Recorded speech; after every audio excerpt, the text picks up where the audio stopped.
नमस्कार।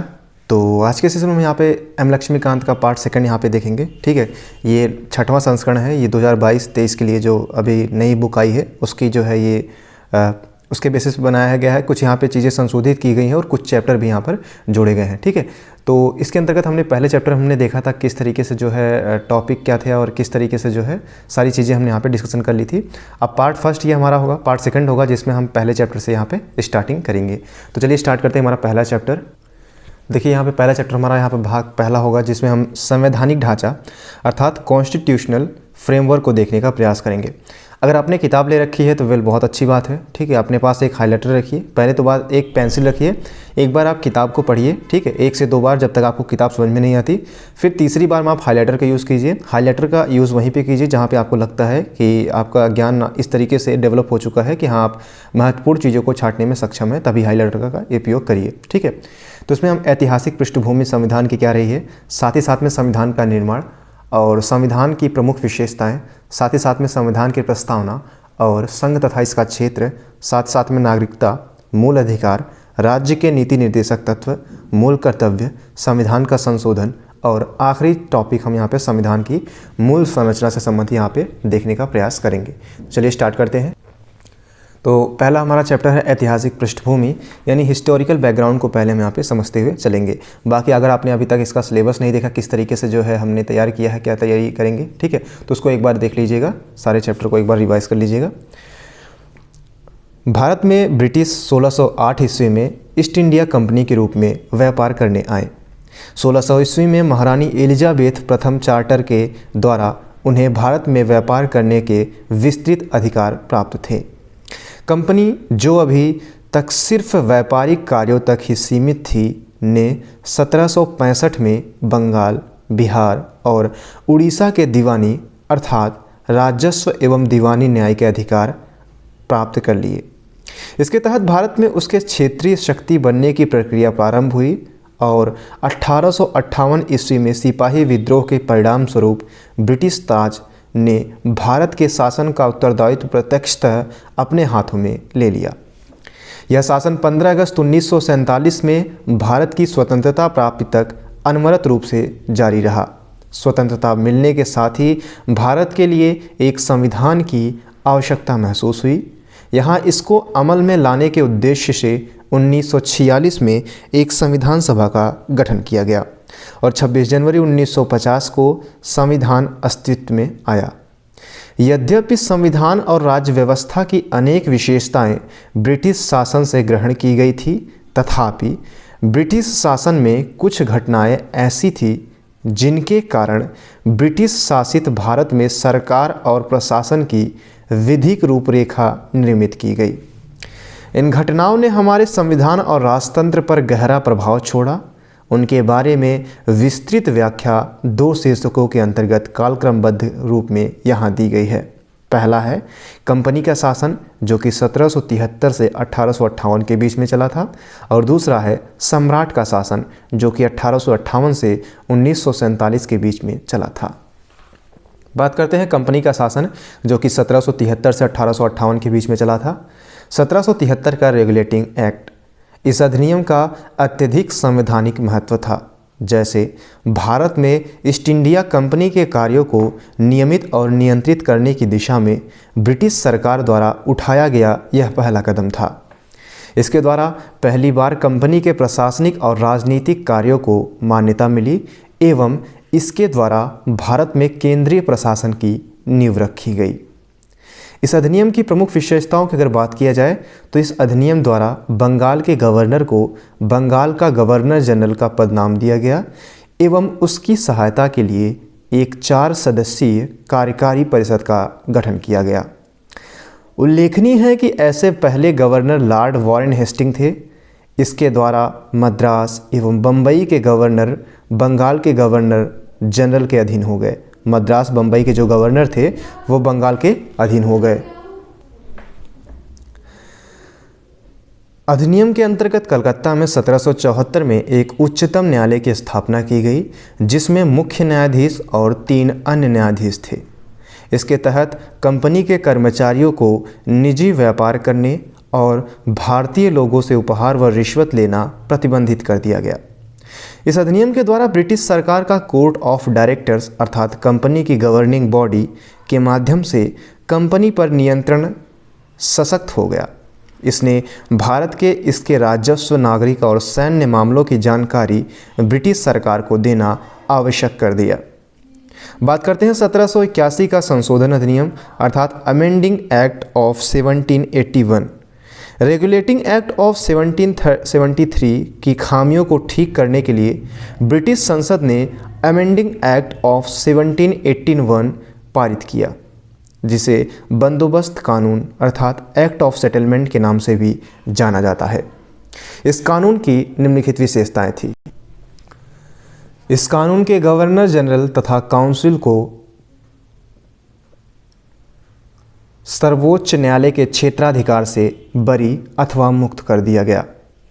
उनके ऐसे कृत्यों के लिए जो उन्होंने पदधारण के अधिकार से किए थे, उसी प्रकार कंपनी के सेवकों को भी उनकी कार्य करने के दौरान की गई कार्यवाहियों के लिए सर्वोच्च न्यायालय के क्षेत्राधिकार से मुक्त कर दिया गया। इस कानून में राजस्व संबंधी मामलों तथा राजस्व वसूली से जुड़े मामलों को भी सर्वोच्च न्यायालय के क्षेत्राधिकार के बाहर कर दिया गया। इस कानून द्वारा कलकत्ता, वर्तमान में कोलकाता के सभी निवासियों को सर्वोच्च न्यायालय के अधिकार क्षेत्र के अंतर्गत कर दिया गया। इसमें यह भी व्यवस्था बनाई गई कि न्यायालय हिंदुओं के निजी कानून के हिसाब से हिंदुओं तथा मुसलमानों के निजी कानूनों के हिसाब से मुसलमानों के वाद या मामलों को तय करे। इस कानून द्वारा यह व्यवस्था भी की गई कि प्रांतीय न्यायालयों की appeal governor general in council के यहाँ दायर हो, न कि सर्वोच्च न्यायालय में। इस कानून में गवर्नर जनरल इन काउंसिल को प्रांतीय न्यायालयों एवं काउंसिलों अर्थात प्रोविजनल कोर्ट्स एंड काउंसिल्स के लिए नियम विनियम बनाने के लिए अधिकृत किया। बात करते हैं 1784 का Pitt's India act. Regulating act 1773 की कमियों को दूर करने के लिए ब्रिटिश संसद ने एक संशोधित अधिनियम 1781 में पारित किया, जिसे एक्ट ऑफ सेटलमेंट के नाम से भी जाना जाता है। इसके बाद एक अन्य महत्वपूर्ण अधिनियम पिट्स इंडिया एक्ट 1784 में अस्तित्व में आया। बात करें इन अधिनियम की विशेषताओं की, तो इसने कंपनी के राजनीतिक और वाणिज्यिक कार्यों को पृथक पृथक कर दिया। दूसरा, इसने निदेशक मंडल को कंपनी के व्यापारिक मामलों के अधीक्षण की अनुमति तो दे दी, लेकिन राजनीतिक मामलों के प्रबंधन के लिए नियंत्रण बोर्ड अर्थात बोर्ड ऑफ कंट्रोल नाम से एक नए निकाय का गठन कर दिया। इस प्रकार द्वैध शासन की व्यवस्था का आरंभ किया गया। नियंत्रण बोर्ड को यह शक्ति थी कि वह ब्रिटिश नियंत्रित भारत में सभी नागरिक, सैन्य, सरकार व राजस्व गतिविधियों का अधीक्षण एवं नियंत्रण करे। इस प्रकार यह अधिनियम दो कारणों से महत्वपूर्ण था। पहला, भारत में कंपनी के अधीन क्षेत्र को पहली बार ब्रिटिश आधिपत्य का क्षेत्र कहा गया। दूसरा, ब्रिटिश सरकार को भारत में कंपनी के कार्यों और इसके प्रशासन पर पूर्ण नियंत्रण प्रदान किया गया। वहीं बात करें 1786 का अधिनियम यानी एक्ट ऑफ 1786 की, तो 1786 में लॉर्ड कॉर्नवालिस को बंगाल का गवर्नर जनरल नियुक्त किया गया। उसने यह पद स्वीकार करने के लिए दो शर्तें मांगी थी। उसमें पहली थी उसे विशेष मामलों में अपनी काउंसिल के निर्णयों को अधिभावी करने अथवा न मानने का अधिकार हो। दूसरा, उसे सेनापति अथवा कमांडर इन चीफ का पद भी दिया जाए। उपरोक्त शर्तों को 1786 के कानून के प्रावधानों के रूप में जोड़ा गया। बात करें 1793 का चार्टर अधिनियम यानी चार्टर एक्ट ऑफ 1793 की, तो इस कानून की विशेषताओं की बात करें तो पहला, इसने लॉर्ड कॉर्नवालिस को दी गई काउंसिल के निर्णयों के ऊपर अधिभावी शक्ति के भविष्य के निर्णयों के ऊपर अधिभावी शक्ति को भविष्य के सभी गवर्नर जनरलों एवं प्रेसिडेंसियों के गवर्नरों तक विस्तारित कर दिया। इसने गवर्नर जनरल को अधीनस्थ बॉम्बे और मद्रास प्रेसिडेंसी की सरकारों के ऊपर अधिक नियंत्रणकारी शक्ति प्रदान की। तीसरा, इसने भारत पर व्यापार के एकाधिकार को अगले 20 वर्षों की अवधि के लिए बढ़ा दिया।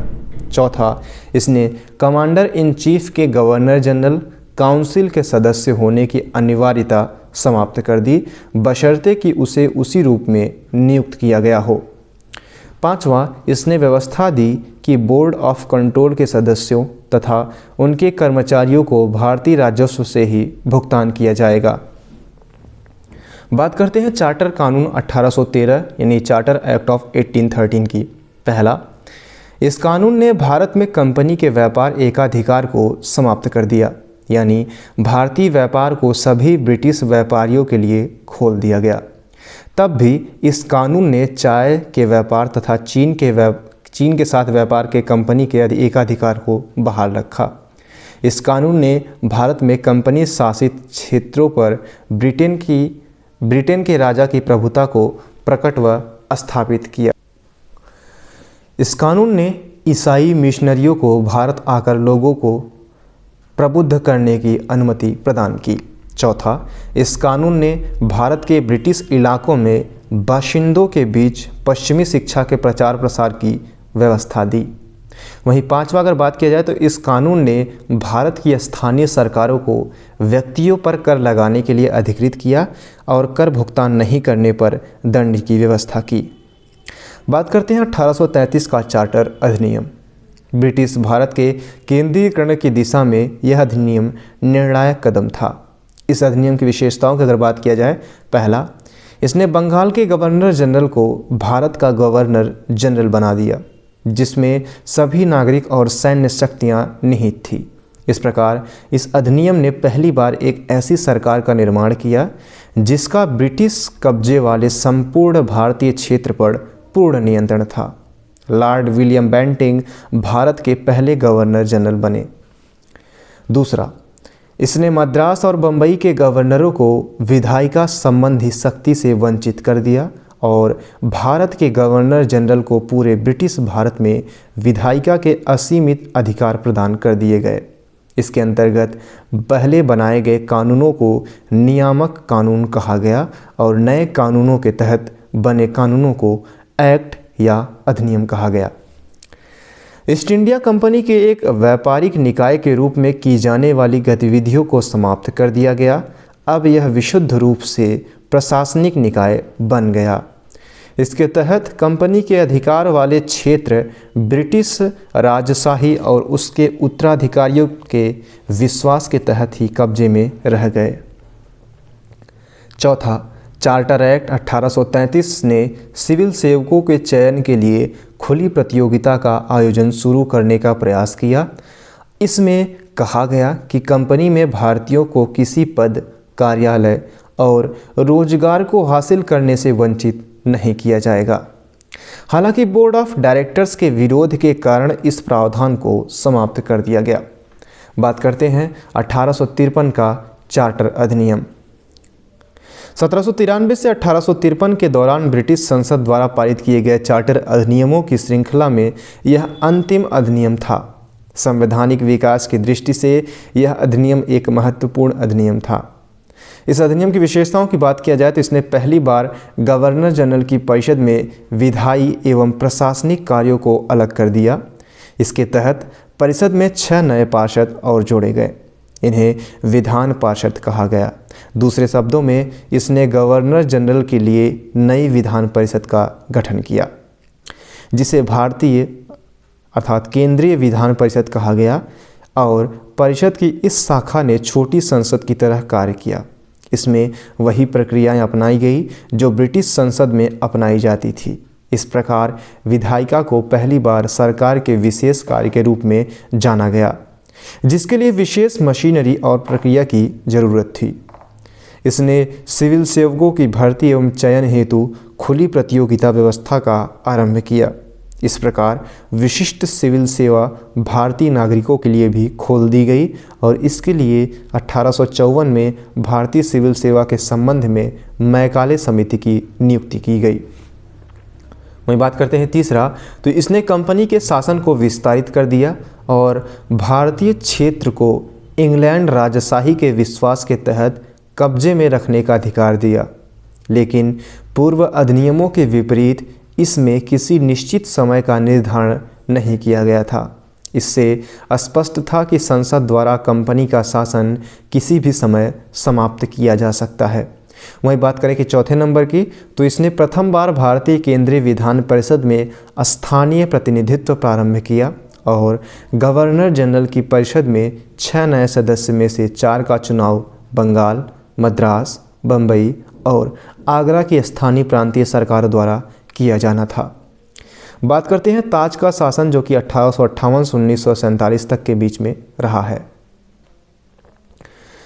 1858 का भारत सरकार अधिनियम। इस महत्वपूर्ण कानून का निर्माण 1857 के विद्रोह के बाद किया गया, जिसे भारत का प्रथम स्वतंत्रता संग्राम या सिपाही विद्रोह भी कहा जाता है। भारत के शासन को अच्छा बनाने वाला अधिनियम नाम के प्रसिद्ध इस कानून ने ईस्ट इंडिया कंपनी को समाप्त कर दिया और गवर्नरों, क्षेत्रों और राजस्व संबंधी शक्तियां ब्रिटिश राजशाही को हस्तांतरित कर दी। इस अधिनियम की विशेषताओं की बात किया जाए तो इसके तहत भारत का शासन सीधे महारानी विक्टोरिया के अधीन चला गया। गवर्नर जनरल का पदनाम बदलकर भारत का वायसराय कर दिया गया। वह अर्थात वायसराय भारत में ब्रिटिश ताज का प्रत्यक्ष प्रतिनिधि बन गया। लॉर्ड कैनिंग भारत के प्रथम वायसराय बने। दूसरा तथ्य है, इस अधिनियम ने नियंत्रण बोर्ड और निदेशक कोर्ट समाप्त कर भारत में शासन की द्वैध प्रणाली समाप्त कर दी। तीसरा, एक नए पद भारत के राज्य सचिव का सृजन किया गया, जिसमें भारतीय प्रशासन पर संपूर्ण नियंत्रण की शक्ति निहित थी। यह सचिव ब्रिटिश कैबिनेट की सदस्य था और अंततः ब्रिटिश संसद के प्रति उत्तरदायी था। चौथा, भारत सचिव की सहायता के लिए 15 सदस्यीय परिषद का गठन किया गया, जो एक सलाहकार परिषद थी। परिषद का अध्यक्ष भारत सचिव को बनाया गया। पांचवा, इस कानून के तहत भारत सचिव की परिषद का गठन किया गया, जो एक निगमित निकाय थी और जिसे भारत और इंग्लैंड में मुकदमा करने का अधिकार था। इस पर भी मुकदमा किया जा सकता था। 1858 के कानून का प्रमुख उद्देश्य प्रशासनिक मशीनरी में सुधार था, जिसके माध्यम से इंग्लैंड में भारतीय सरकार का अधीक्षण और उसका नियंत्रण हो सकता था। इसने भारत में प्रचलित शासन प्रणाली में कोई विशेष परिवर्तन नहीं किया। बात करते हैं 1861 का भारत परिषद अधिनियम। 1857 की महान क्रांति के बाद ब्रिटिश सरकार ने महसूस किया कि भारत में शासन चलाने के लिए भारतीयों का सहयोग लेना आवश्यक है। तो इस सहयोग नीति के तहत ब्रिटिश संसद ने 1861, 1892 और 1909 में 3 नए अधिनियम पारित किए। अब 1861 का भारत परिषद अधिनियम भारतीय संवैधानिक और राजनीतिक इतिहास में एक महत्वपूर्ण अधिनियम था। इस अधिनियम की विशेषताओं की अगर बात किया जाए तो पहला, इसके द्वारा कानून बनाने की प्रक्रिया में भारतीय प्रतिनिधियों को शामिल करने की शुरुआत हुई और इस प्रकार वायसराय कुछ भारतीयों को विस्तारित परिषद में गैर सरकारी सदस्यों के रूप में नामांकित कर सकता था। 1862 में लॉर्ड कैनिंग ने 3 भारतीयों, बनारस के राजा, पटियाला के महाराजा और सर दिनकर राव को विधान परिषद में मनोनीत किया। इस अधिनियम ने मद्रास और बम्बई प्रेसिडेंसियों को विधायी शक्तियां पुनः देकर विकेंद्रीकरण की प्रक्रिया की शुरुआत की और इस प्रकार इस अधिनियम ने रेगुलेटिंग एक्ट 1773 द्वारा शुरू हुई केंद्रीकरण की प्रवृत्ति को उलट दिया, जो 1833 के चार्टर अधिनियम के साथ ही अपने चरम पर पहुंच गई थी। इस विधायी विकास की नीति के कारण 1937 तक प्रांतों को संपूर्ण आंतरिक स्वायत्तता हासिल हो गई।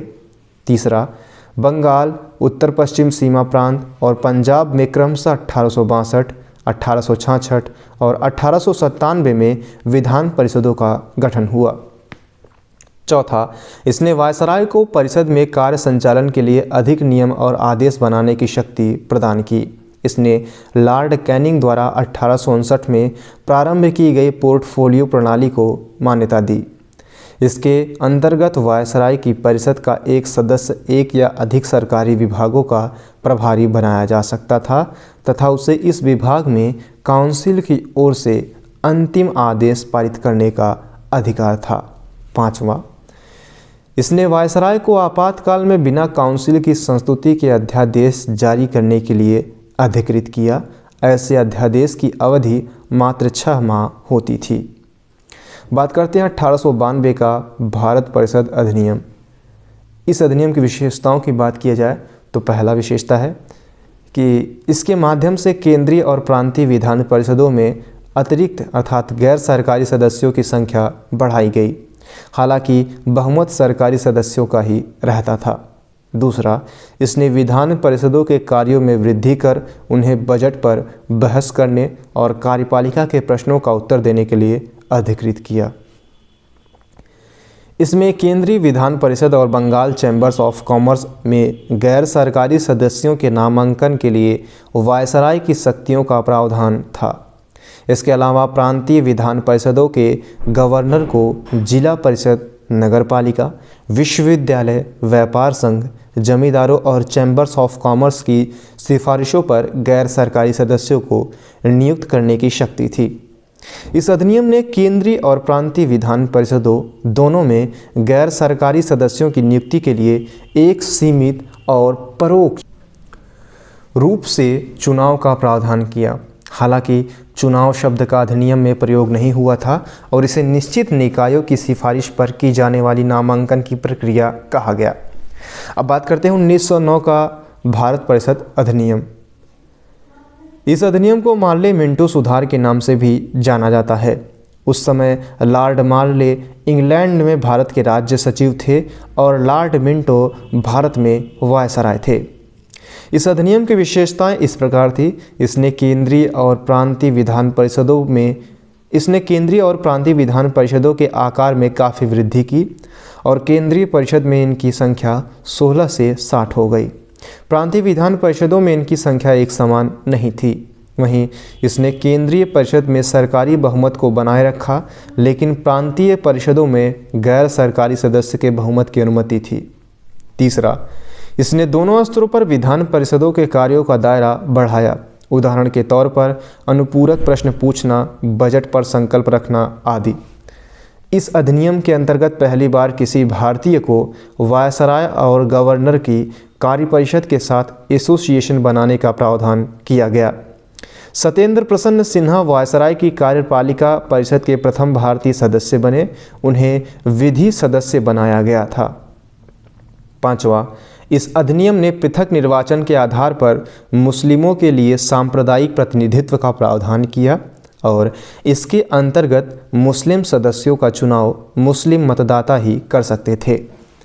इस प्रकार इस अधिनियम ने सांप्रदायिकता को वैधानिकता प्रदान की और लॉर्ड मिंटो को सांप्रदायिक निर्वाचन के जनक के रूप में जाना गया। छठा, इसने presidency corporation, chambers of commerce, विश्वविद्यालयों और जमींदारों के लिए अलग प्रतिनिधित्व का प्रावधान किया। बात करते हैं भारत शासन अधिनियम 1919 की। तो 20 अगस्त 1917 को ब्रिटिश सरकार ने पहली बार घोषित किया कि उसका उद्देश्य भारत में क्रमिक रूप से उत्तरदायी सरकार की स्थापना करना था। क्रमिक रूप से 1919 में भारत शासन अधिनियम बनाया गया जो 1921 में लागू हुआ। इस कानून को मॉन्टेग्यू चेम्सफोर्ड सुधार भी कहा जाता है। मॉन्टेग्यू भारत के राज्य सचिव थे जबकि चेम्सफोर्ड भारत के वायसराय थे।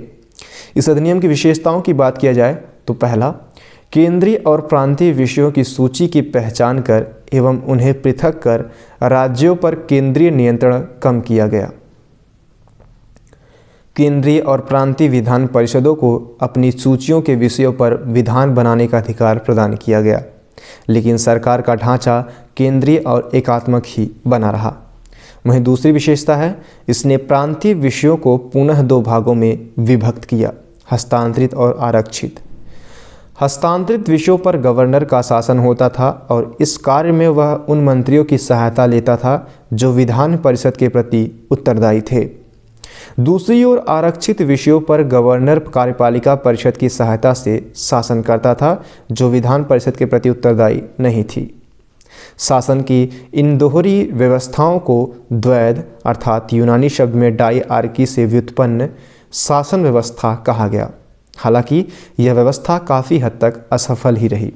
तीसरा विशेषता, इस अधिनियम ने पहली बार इस अधिनियम ने पहली बार देश में द्विसदनी व्यवस्था और प्रत्यक्ष निर्वाचन की व्यवस्था प्रारंभ की। इस प्रकार भारतीय विधान परिषद के स्थान पर द्विसदनी व्यवस्था यानी राज्यसभा और लोकसभा का गठन किया गया। दोनों सदनों के बहुसंख्यक सदस्यों को प्रत्यक्ष निर्वाचन के माध्यम से निर्वाचित किया जाता था। चौथा, इसके अनुसार वायसराय की कार्यकारी परिषद के 6 सदस्यों में से कमांडर इन चीफ को छोड़कर 3 सदस्यों का भारतीय होना आवश्यक था। पाँचवां, इसने सांप्रदायिक आधार पर सिखों, भारतीय ईसाइयों, आंग्ल भारतीयों और यूरोपियों के लिए पृथक निर्वाचन के सिद्धांत को विस्तारित कर दिया। इस कानून ने संपत्ति, कर या शिक्षा के आधार पर सीमित संख्या में लोगों को मताधिकार प्रदान किया। सातवां, इस कानून ने लंदन में भारत के उच्चायुक्त के कार्यालय का सृजन किया और अब तक भारत सचिव द्वारा किए जा रहे कुछ कार्यों को उच्चायुक्त को स्थानांतरित कर दिया गया। आठवां, इसने एक लोक सेवा आयोग का गठन किया गया। इससे एक लोक सेवा आयोग का गठन किया गया। अतः 1926 में सिविल सेवकों की भर्ती के लिए केंद्रीय लोक सेवा आयोग का गठन किया गया। नौवां, इसने पहली बार केंद्रीय बजट को राज्यों के बजट से अलग कर दिया और राज्य विधानसभाओं को अपना बजट स्वयं बनाने के लिए अधिकृत कर दिया। 10वां, इसके अंतर्गत एक वैधानिक आयोग का गठन किया गया जिसका कार्य 10 वर्ष बाद जांच करने के बाद अपनी रिपोर्ट प्रस्तुत करना था। अब बात करते हैं साइमन आयोग की। तो ब्रिटिश सरकार ने सितंबर 1927 में यानी निर्धारित समय से 2 वर्ष पूर्व ही नए संविधान में भारत की स्थिति का पता लगाने के लिए सर जॉन साइमन के नेतृत्व में 7 सदस्यीय वैधानिक आयोग के गठन की घोषणा की। आयोग के सभी सदस्य ब्रिटिश थे, इसलिए सभी दलों ने इसका बहिष्कार किया। आयोग ने 1930 में अपनी रिपोर्ट पेश की तथा द्वैध शासन प्रणाली, राज्यों में सरकारों का विस्तार, ब्रिटिश भारत के संघ की स्थापना एवं सांप्रदायिक निर्वाचन व्यवस्था को जारी रखने आदि की सिफारिशें की। आयोग के प्रस्ताव पर विचार करने के लिए ब्रिटिश सरकार, ब्रिटिश भारत और भारतीय रियासतों के प्रतिनिधियों के साथ 3 गोलमेज सम्मेलन किए। इन सम्मेलनों में हुई चर्चा के आधार पर संवैधानिक सुधारों पर एक श्वेत पत्र तैयार किया गया जिसे विचार के लिए ब्रिटिश संसद की संयुक्त प्रवर समिति के समक्ष रखा गया। इस समिति की सिफारिशों को कुछ संशोधनों के साथ भारत परिषद अधिनियम 1935 में शामिल कर लिया गया। वहीं बात करते हैं सांप्रदायिक अवार्ड की। तो ब्रिटिश प्रधानमंत्री रैमजे मैकडोनाल्ड ने अगस्त 1932 में अल्पसंख्यकों के बात करें सांप्रदायिक अवार्ड की तो ब्रिटिश प्रधानमंत्री रैमजे मैकडोनाल्ड ने अगस्त 1932 में अल्पसंख्यकों के प्रतिनिधित्व पर एक योजना की घोषणा की। इसे कम्युनल अवार्ड या सांप्रदायिक अवार्ड के नाम से भी जाना गया। अवार्ड ने न सिर्फ मुस्लिम, सिखों, ईसाई, यूरोपियनों और आंग्ल भारतीयों के लिए अलग निर्वाचन व्यवस्था का विस्तार किया बल्कि इसे दलित के लिए भी विस्तारित कर दिया गया। दलितों के लिए अलग निर्वाचन व्यवस्था से गांधी बहुत व्यथित हुए और उन्हें अवार्ड में संशोधन के लिए पूना की यरवदा जेल में अनशन प्रारंभ कर दिया। उन्होंने अंततः कांग्रेस नेताओं और दलित नेताओं के बीच एक समझौता हुआ जिसे पूना समझौते के नाम से, पूना पैक्ट के नाम से भी जाना गया। इसमें संयुक्त हिंदू निर्वाचन व्यवस्था को बनाए रखा गया और दलितों के लिए स्थान भी आरक्षित कर दिए गए। वहीं बात कर लिया जाए भारत शासन अधिनियम 1935 का, काफ़ी इम्पोर्टेंट है। तो भारत शासन अधिनियम 1935, ठीक है, ये काफ़ी इम्पोर्टेंट चैप्टर है। इसके अंतर्गत हम यहाँ पे देखने का प्रयास करें तो यह अधिनियम भारत में पूर्ण उत्तरदायी सरकार के गठन में एक मील का पत्थर साबित हुआ। यह एक लंबा और विस्तृत दस्तावेज था जिसमें 321 धाराएं और 10 अनुसूचियाँ थी। इस अधिनियम की विशेषताओं की अगर बात किया जाए तो इसमें अखिल भारतीय संघ की स्थापना की जिसमें राज्य और रियासतों को एक इकाई की तरह माना गया। अधिनियम ने केंद्र और इकाइयों के बीच 3 सूचियों, संघीय सूची जिसमें 59 विषय, राज्य सूची 54 विषय और समवर्ती सूची दोनों के लिए 36 विषय के आधार पर शक्तियों का बंटवारा कर दिया गया। अवशिष्ट शक्तियां वायसराय को दे दी गई। हालांकि यह संघीय व्यवस्था कभी अस्तित्व में नहीं आई क्योंकि देशीय रियासतों ने इसमें शामिल होने से इनकार कर दिया। दूसरा, इसने प्रांतों में द्वैत शासन व्यवस्था समाप्त कर दी तथा प्रांतीय स्वायत्तता का शुभारंभ किया।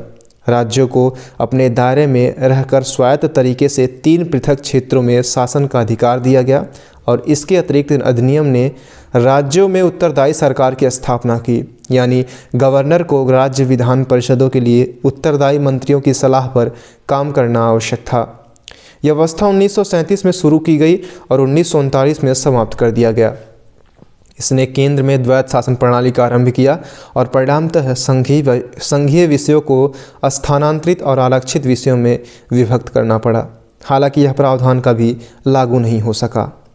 इसने 11 राज्यों में से 6 में से द्विसदनी व्यवस्था प्रारंभ की और इस प्रकार बंगाल, बम्बई, मद्रास, बिहार, संयुक्त प्रांत और असम में द्विसदनी विधान परिषद और विधानसभा बनाई गई। हालांकि इन पर कई प्रकार के प्रतिबंध थे।